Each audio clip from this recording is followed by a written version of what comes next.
예배를 드리기 위해 교회 오실 때 교회 건물에서 뭐가 제일 먼저 눈에 띄시는지요? 뭐 사람마다 다를 수 있다고 생각합니다만은 일단 교회 건물 꼭대기에 십자가 있는 거 보실 수 있다고 생각을 합니다. 과거에는 이 교회 정면에도 커다란 십자가가 있었는데 이제 겨울에 자꾸 이 페인트가 벗겨져서 십자가를 철거할 수밖에 없었고요.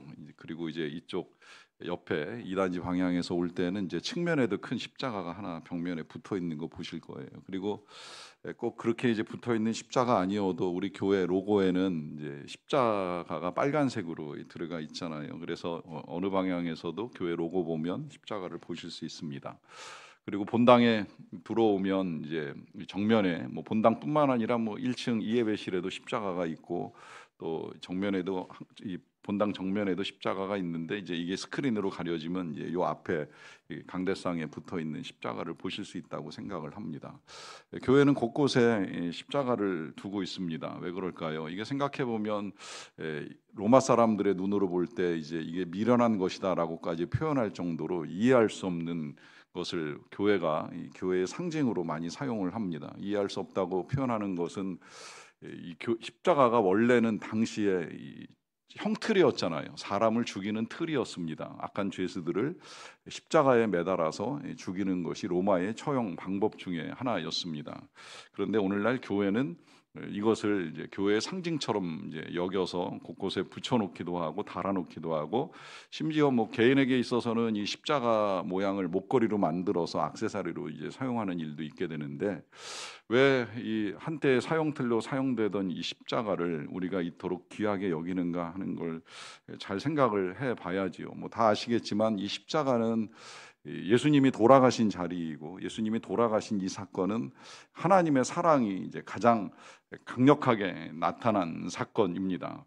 우리 하나님 사랑이시다라고 하는 걸 이제 성경 곳곳에서 우리에게 알려줍니다. 그걸 지금 우리가 읽어나가는 성경에서 표현하기는 선하고 인자하시다 이제 이렇게 표현하기는 하는데 결국은 하나님은 사랑이시다 이제 이런 의미가 될 수 있겠고 그 선하고 인자하신 하나님의 사랑이 가장 잘 드러나는 자리가 십자가이다 보니까 십자가를 교회가 중요하게 여겨왔습니다. 요즘은 뭐 교회에 따라서 이제 십자가를 치워버리고 아예 그냥 교회 정면에다가 하나님은 사랑이시라 이렇게 써놓은 교회들도 있는 것으로 알고 있는데 그만큼 우리 하나님에게 있어서의 이 사랑은 중요한 것이지요.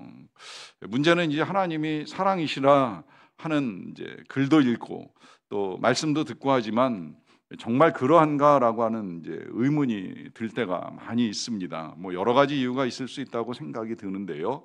그 의문 속에서 하나님은 사랑이시다 하는 이 메시지를 전하는 게 쉽지는 않지만 놀랍게도 이제 오늘 본문은 또 다른 이제 당부를 우리에게 하는 걸 볼 수가 있는데요. 일단 우리는 이제 감사의 달을 맞이해서 시편 107편 말씀을 읽어 나가고 있고요. 읽어 나가는 중에 오늘 제가 여러분들하고 나누는 말씀의 제목은 지혜 있는 자들은 지켜보라라고 하는 이제 제목입니다. 이 제목이 오늘 본문 마지막 절에서 나왔습니다. 43절을 보시면 지혜 있는 자들은 이러한 일들을 지켜보고 여호와의 인자하심을 깨달으리로다라고 합니다. 그러니까 지혜가 있다면 아니 정말 지혜롭게 잘 지켜보고 깨닫기를 원한다라고 하는 것인데 그 깨달음은 하나님의 인자하심, 다시 말하면 하나님이 얼마나 사랑이 많으신가 하는 사실을 깨달았으면 좋겠다라고 하는 말씀입니다. 정말 그랬으면 좋겠습니다. 물론 오늘 짧은 본문 속에서 제가 전해드리는 한 편의 설교로 하나님의 사랑을 다 깨닫는다라고 하는 건 어렵다고 생각을 합니다. 성경 전체를 봐야 되고 뭐 성경뿐만이 아니라 세상에서 일어나는 일들을 잘 지켜보면 정말 하나님의 얼마나 사랑이 크신가 하는 것을 우리가 볼 수 있는데 이제 그걸 못 보다 보니까 성경으로 축약시켜 주셨고 축약된 성경도 하루아침에 읽기가 어렵다 보니까 우리가 짧은 본문을 가지고 나누는 이 말씀을 통해서 하나님의 사랑을 이제 우리가 알고자 하는데 잘 지켜보시고 깨달을 수 있는 그런 기회가 되시기를 바랍니다. 자, 그러면 우리가 지켜봐야 될 하나님의 사랑은 무엇인가라고 했을 때 먼저 33, 4절은 이렇게 말씀을 해요. 여호와께서는 강이 변하여 광야가 되게 하시며 샘이 변하여 마른 땅이 되게 하시며 그 주민의 악으로 말미암아 옥토가 변하여 염전이 되게 하신다라고 하는 말씀을 하십니다. 자, 보시면 뭔가 상황이 조금 안 좋아지게 만드시는 듯한 느낌이 들지요. 강이 잘 흐르다가 광야가 되고, 샘이 말라서 마른 땅이 돼버리고, 또 옥토가 염전이 된다는 건 농사를 잘 지을 수 있었던 땅이 이제는 소금 땅이 되어서 뭐 소금이나 좀 얻을 수 있을지는 모르겠지만 절대 농사를 지을 수 없는 이제 염전 같은 땅이 되어버렸다라고 하는 것인데, 자, 이것을 여호와께서 하시는 일이다라고 하는 말을 하다 보니까 정말 이런 일들을 하나님이 이루어 가시는가? 그리고 이런 일들 속에서 과연 하나님의 사랑을 우리가 지켜보고 깨달을 수 있는가라고 하는 의문을 제기할 수밖에 없습니다. 이게 지금 이제 농사를 짓는 농부들 입장에서 보게 되면 이런 상황에서 어떻게 농사 짓고 뭘 먹고 살라는 거야? 라고 하는 의문이 제기될 수 있는 그런 상황인데, 이 상황을 제가 오늘날 우리가 겪을 수 있는 일들로 한번 생각을 해봤어요. 어느 날 회사에서 잘 받던 월급이 중단이 됩니다. 회사가 어려워졌으니 당분간 제때 봉급을 지불해 드리지 못할 수가 있습니다라고 하는 통보를 받고 한두 달 기다렸는데 여전히 봉급이 나오지 않아요. 또 나오기는 나오는데 감봉된 상태에서 지급이 된다거나 뭐 잠시 월급을 받을 수 있을지는 모르겠지만 회사의 상황이 위태로워져서 이 회사를 계속 다녀야 되는가라고 하는 고민에 빠지는 분도 계실 수 있다고 생각이 듭니다. 그렇지 않고 만약에 자영업을 하다 보면 뭐 고객이 끊기는 일도 있고 거래처가 끊어져 나가는 일도 있을 때에 내 인생이 정말 염전같이 광야같이 바뀌는 것은 아닌가라고 하는 생각이 들지요. 이런 위험을 피하기 위해서 뭐 주식도 투자하고 부동산도 투자해 놨는데 어느 날 갑자기 잘 올라가던 주가가 폭락을 한다거나, 특히 내가 투자한 종목이 폭락하고 집값이 떨어지고 하면 이런 상황들이 우리 현대인들이 겪을 수 있는 광야가 되고 마른 땅이 되는 것이 아니겠는가라고 하는 생각을 합니다. 그런 상황 속에서 어찌되었건 우리는 불안감을 느낄 수밖에 없고, 그 불안감 가운데 왜 이런 일이 나에게 임하는가라고 하는 이제 의문을 갖게 되지요.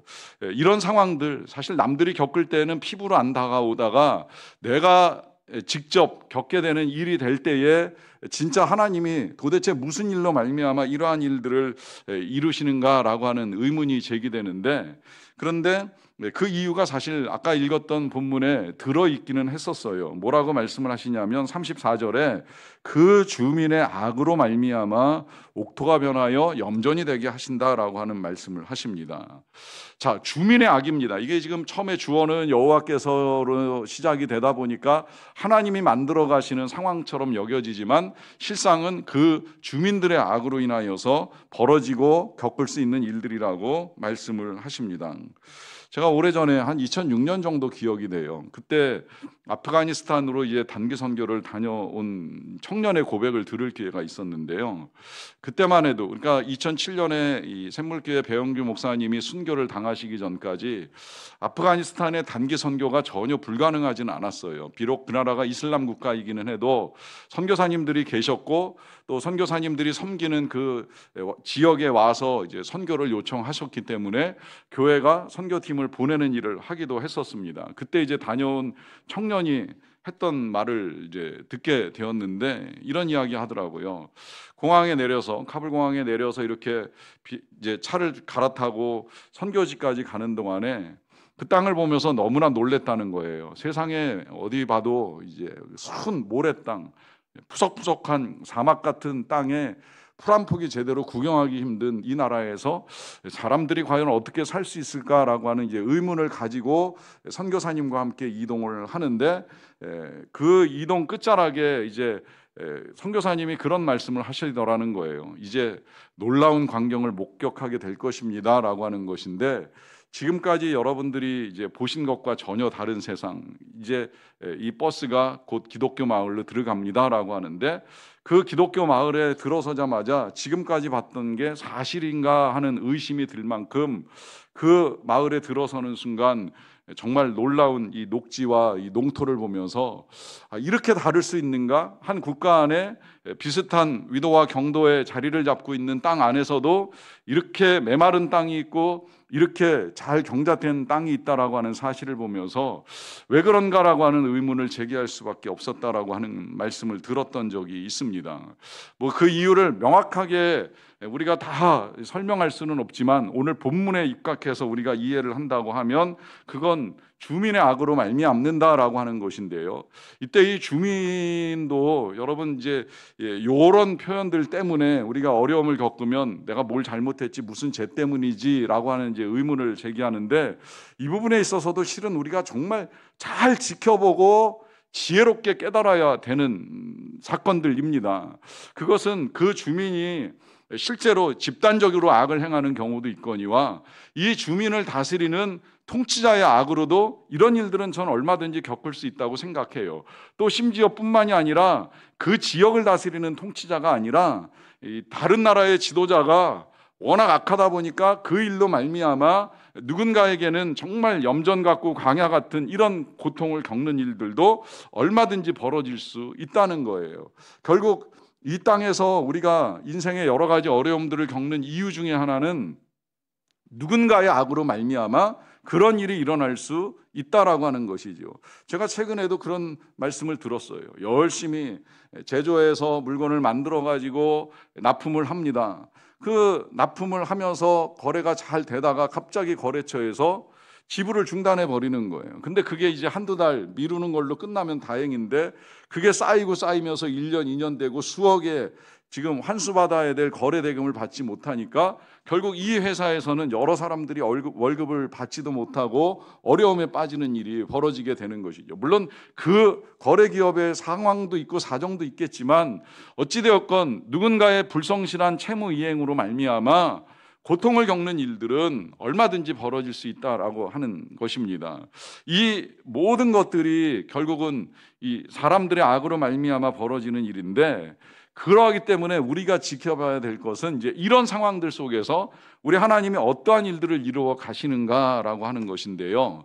그것을 이어지는 35절에서 이렇게 말씀하십니다. 광야가 번하여 못이 되게 하시며 마른 땅이 변하여 샘물이 되게 하신다라고 하는 말씀입니다.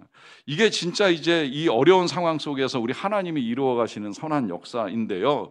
그 역사는 광야에서 못을 만드시고 마른 땅에서 샘물 나게 하신다는 거예요. 근데 이게 지금 이 시인이 어느 날 갑자기 어떤 특별한 사건 하나를 경험하고 쓴 것 같지 않다는 생각이 들어요. 왜냐하면 제가 이해하는 바로 성경 속에서 하나님은 이 일들을 여러 번 이루어 가세요. 그것도 집단을 위하여서만 이루어 가시는 것이 아니라 개인을 위해서도 그런 일들을 이루어 가시더라고요. 옛날에 그 하갈과 이스마엘이 이 아브라함의 집에서 쫓겨나는 사건이 있었잖아요. 쫓겨날 때에는 사라가 이제 내쫓으라고 아브라함을 명하는 바람에 아브라함이 아내에게 순종해서 결국은 종이었던 하갈과 자신의 아들인 이스마엘을 내보낼 수밖에 없는 상황이 됐어요. 그래서 이 모자가 이제 집을 떠나가지고 광야를 방황하다 보니까 브에세바 광야가 지금도 척박한 땅인데 그 땅에서 가지고 있는 물 다 마시고 나서는 어찌할 바를 알지 못해가지고 이 아들을 놓고 어머니 하갈이 통곡을 하잖아요. 내 자식 죽는 거 참아보지 못하겠다라고 하면서 울부짖을 때에 하나님께서 그 곁에 땅을 여시고 샘물이 터쳐나오게 하시면서 그 모자를 먹이시면서 살리시는 은혜를 베풀어 주시는 거예요. 이 능력이 이때 한 번으로 끝나는 것이 아니라 이스라엘 백성들이 애굽을 떠나가지고 광야를 지나는 동안에 몇 차례 이 가뭄의 고통 내지는 광야의 고통을 겪잖아요. 그때마다 하나님 참 놀라운 방법으로 신기한 기적으로 그들에게 샘물을 허락하십니다. 때로는 썩어 먹을 수 없는 물을 정화시키는 역사까지 일으키시면서 그들에게 이 모든 것들을 공급하시는 분이 하나님이시라는 사실을 일깨워 주시는 거예요. 이 또한 훈련으로 하나님이 해나가시는 거예요. 사람의 노력과 수고도 중요하고 필요하지만 그러나 그것이 한계에 부딪힐 때에 우리 하나님께서 어떤 은혜를 베푸시는가라고 하는 우리에게는 그것을 알려주시기 위하여 지금 이 말씀대로 하나님은 광야가 변하여 못이 되게 하시고 마른 땅이 변하여 샘물이 되게 하시는 역사를 일으켜 주십니다. 하나님의 역사는 여기서 그치지 않고요. 36절에 보시게 되면 줄인 자들로 거기에 살게 하사 그들이 거주할 성읍을 준비하게 하신다라고 하는 말씀도 하십니다. 근데 이 말씀은 잘 읽어 나가다 보면 줄인 자들이 정말 거주할 성읍을 얻는 것이 쉬울까라고 하는 의문을 가져요. 왜냐하면 과거 고대 사회에서는 사실 이 좋은 땅에 좋은 물이 있다고 한다면 거기 대부분 다 힘있고 권세 있는 사람들이 다 차지하고 있었거든요. 그러다 보니까 정말 가난하고 힘없는 사람들이 땅을 차지한다, 거할 곳을 얻는다, 이게 절대 쉬운 일이 아니거든요. 그런데 하나님은 그런 상황 속에서도 놀라운 하나님의 방식으로 그들이 거할 만한 공간을 조성하시고 차지할 수 있는 은혜를 베풀어 주신다라고 하는 것입니다.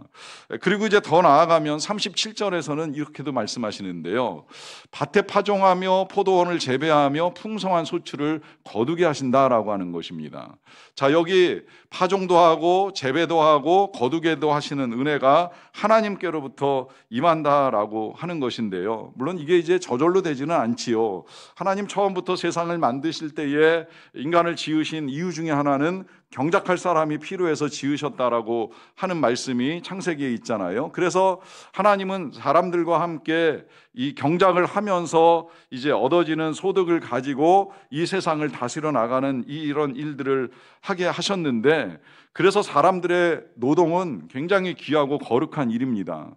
우리의 일은 하나님과 함께 세상을 다스려 나가는 아름다운 역사입니다. 문제는 사람의 힘만으로는 안 된다는 거예요. 사람의 수고만으로는 할 수가 없어요.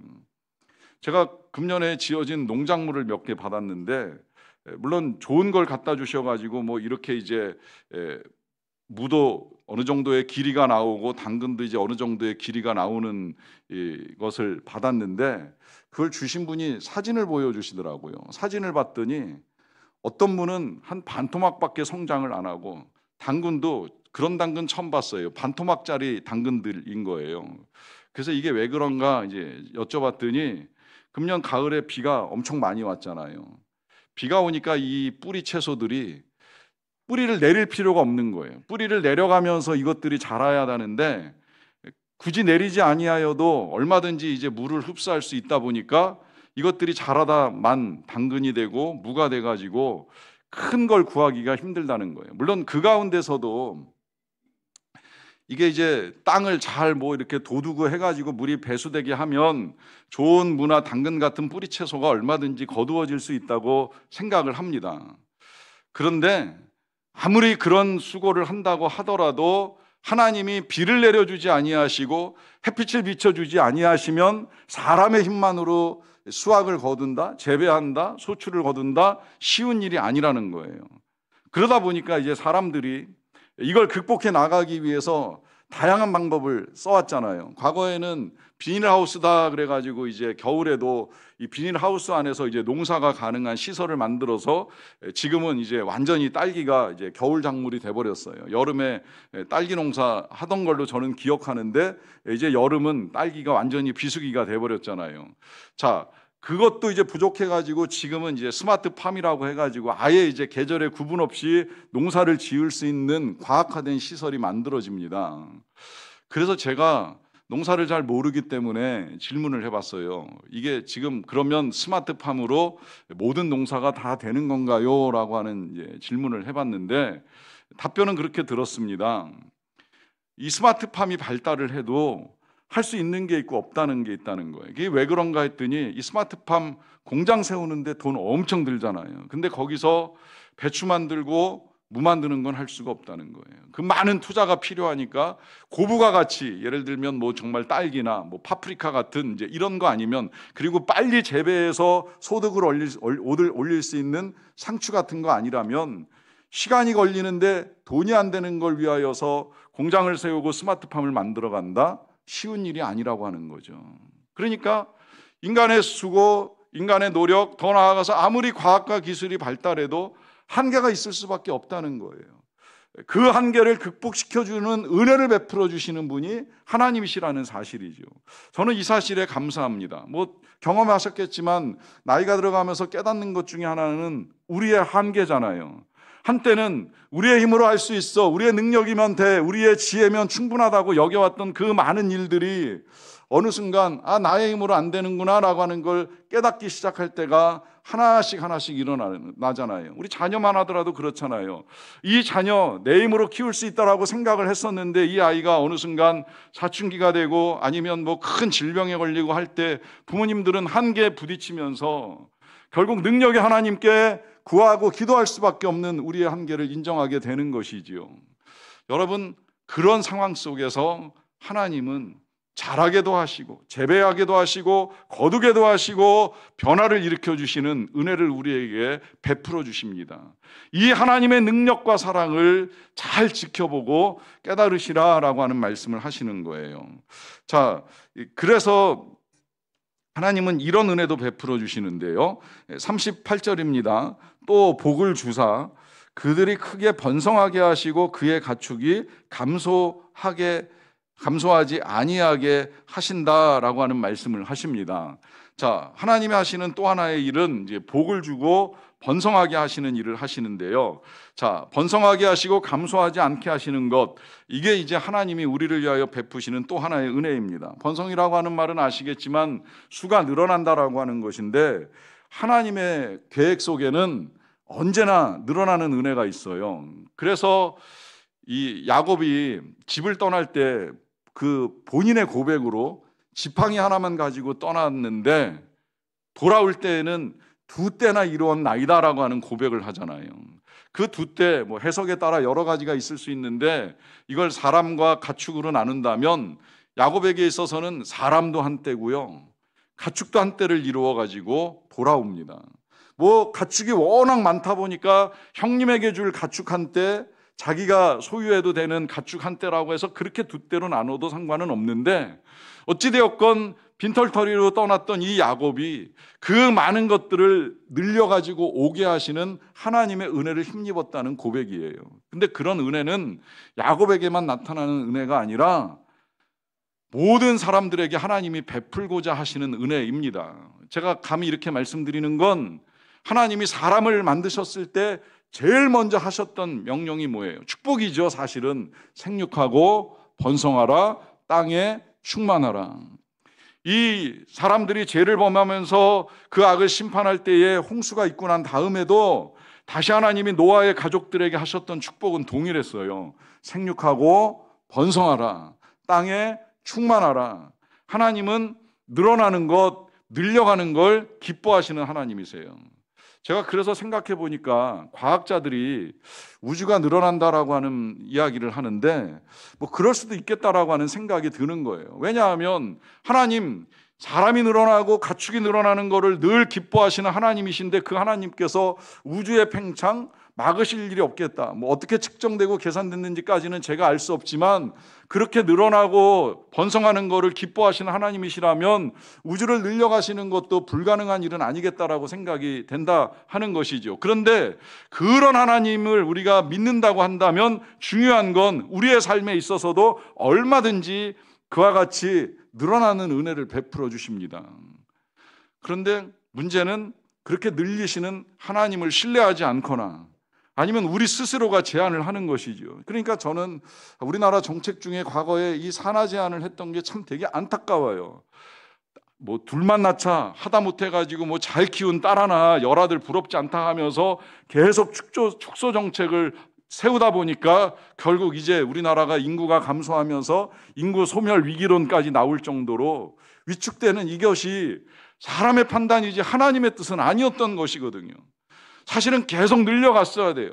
먹을 거 걱정하고 돈 걱정하면서 줄일 일이 아니라 지금이라도 계속 늘려가면서 하나님의 뜻을 따라 살아가는 것이 맞았었는데 인간이 그걸 제한하다 보니까 자꾸 부족하지 않은가 하는 생각을 하게 되고 더 안타까운 건 이제 이 부족한 상황 속에서 내 걸 늘리기 위해서만 애를 쓰는 거예요. 그러다 보니까 남들한테 악을 끼치는 결과들이 가져오죠. 우리가 이해할 수 없는 전쟁이 러시아와 우크라이나의 전쟁이잖아요. 러시아, 그 땅이 좁은 땅입니까? 얼마나 넓은 땅이에요. 그런데 남의 땅 더 차지하겠다고, 그 땅에 자원 탐난다고, 그거 가지겠다고 전쟁 일으켜서 지금까지도 얼마나 많은 사람들이 고통을 겪고 있습니까? 결국 이 땅 주민들이 악을 경험하고 고통을 겪는 이유는 그 욕심 때문에 비롯되는 거예요. 하지만 그 상황 속에서도 하나님은 은혜를 베푸십니다. 그 은혜가 이제 41절에서 이렇게 나오는데요. 궁핍한 자는 그의 고통으로부터 건져주시고 그의 가족을 양떼같이 지켜주신다라고 하는 것입니다. 자, 여기서 이제 어려움을 겪는 자들을 향한 하나님의 사랑 드러나는데요. 욕심내는 사람들 때문에 빼앗기고 잃어버리는 일들이 벌어집니다. 그런데 그런 과정 속에서 하나님이 건져주시는 은혜를 베푸십니다. 또 때로는 지켜주시는 은혜를 베풀어 주신다고 말씀하십니다. 이 증거는 우리 예수님이 오셔서 만나주신 사람들 보면 잘 알 수 있을 것 같아요. 가만히 이렇게 성경 들여다보면 우리 예수님이 만나셨던 사람들이 주로 이런 사람들이었어요. 배고픈 사람들, 병든 사람들, 질병에 의하여 고통당하는 사람들, 아니면 귀신에 의하여 시달리던 사람들, 만나서 귀신 쫓아주시고 병 고쳐주시고 배고플 때마다 먹여주시는 은혜를 베풀어 주시지요. 하나님을 보여주시는 거예요. 궁핍한 가운데 하나님이 어떤 은혜를 베푸시는가, 많은 악에 의하여서 고통당하는 백성들을 향한 하나님의 사랑이 무엇인가 라고 하는 사실을 분명하게 보여줍니다. 그런데 여러분 들으시면서 그렇게 베푸시고 지켜주시는 하나님이 살아계신데 우리의 삶에는 왜 이런 일들이 벌어지는가라고 하는 의문이 여전히 해소되지 않는 분들도 계실 거라고 생각이 들어요. 그리고 이 말씀대로라고 한다면 여러분, 저는 적어도 지금 이 동네에서 사시는 분들이 제일 행복하게 살아야 된다라고 생각을 합니다. 왜냐하면 제가 곳곳 다녀보고 제가 곳곳에서 목회를 해봐도 이런 동네 없다고 생각을 해요. 왜냐하면 어쨌든 첨단 도시, 풍성한 도시잖아요. 넉넉한 도시예요. 그런데 이 도시에서 살아가는 사람들이 과연 행복한가? 여러분 정말 행복하십니까? 내게 오늘 먹을 것이 넘치고 내일 먹을 것까지도 걱정하지 않고 살아갈 수 있는 여러분들의 형편에서 제가 감히 행복하냐고 질문 드린다면 난 정말 날마다 하나님께 감사하며 예배를 드립니다 라고 하는 고백을 얼마나 들을 수 있을지 의문을 가집니다. 왜 그럴까요? 우리의 삶이라고 하는 게 궁핍한 게 채워지고 배고픔을 면했다고 해서 그것만으로 충분하다라고 말하지 못하기 때문이지요. 여러분, 우리의 삶은 외적으로도 물질적으로도 공급이 되어야 하지만 하나님이 우리에게 주신 이 영혼의 빈자리도 채워나가는 영혼의 샘물과 영혼의 양식이 필요하기 때문입니다. 이게 채워지지 아니한 상태에서 아무리 차고 넘치는 물질을 가지고 있고 재산을 가지고 있다 한들 우리의 영혼은 궁핍할 수밖에 없고, 그래서 우리는 늘 허덕이면서 무엇이 우리를 즐겁게 해줄까, 기쁘게 해줄까 곤고한 가운데 처할 수밖에 없다는 것이죠. 그런데 사실 이 문제도 하나님이 우리에게 답을 주셨어요. 그 답이 성령을 통하여 우리에게 공급되는 생수와 같은 은혜입니다. 나를 믿는 자는 그 배에서 생수의 강이 넘쳐 흐르리라고 약속하신 예수님께서 실제로 성령을 우리에게 보내어 주심으로 말미암아 그 성령을 통하여 마른 땅 같은 우리의 영혼에서 샘물이 솟아나게 하심으로 더 이상은 영혼의 곤고함이 없이, 갈급함 없이, 목마름 없이 살아갈 수 있는 길을 열어주셨어요. 안타까운 건 그 성령의 능력을 힘입기보다는 자꾸 우리는 세상 잠시 스쳐 지나가는 탄산음료 같은 것들에 목매이면서 그것을 추구하고 살다 보니까 정말 우리 영혼의 상태를 보지 못하고 살아갈 때가 너무나도 많은 것이지요. 더 감사한 건 그런 우리들을 위해서 하나님이 십자가에서 하나님의 사랑을 드러내셨다는 거예요. 하나님을 찾으면서 살아가야 될 우리가 세상 헛된 것을 찾다가 욕심내다가 저지를 수 있는 그 모든 제약으로부터도 벗어날 수 있는 길을 예수 그리스도를 통해 우리에게 열어주신 것이지요. 그래서 이 두 가지 사실만 잘 지켜보면 저는 우리가 얼마든지 하나님의 사랑을 깨달을 수 있다고 확신을 합니다. 십자가에서 드러난 우리를 용서하신 하나님의 사랑, 거기에다가 우리에게 성령을 선물로 주셔서 그 성령과 함께 살아갈 때 더 이상 목마르지 않고 충만한 가운데 살아갈 수 있는 은혜를 베풀어 주셨다는 사실입니다. 여러분 지켜보시기 바랍니다. 지혜롭게 지켜보세요. 십자가를 통해 나타난 사랑을 지켜보시고 우리에게 성령이 얼마나 귀한 선물로 주어졌는가를 지켜보십시오. 그래서 그 인자하심 깨닫고 그 인자하심 앞에 늘 감사의 제사를 드리며 살아가는 저와 여러분들이 다 되시기를 간절히 축원합니다. 우리 시간에 이렇게 기도합시다.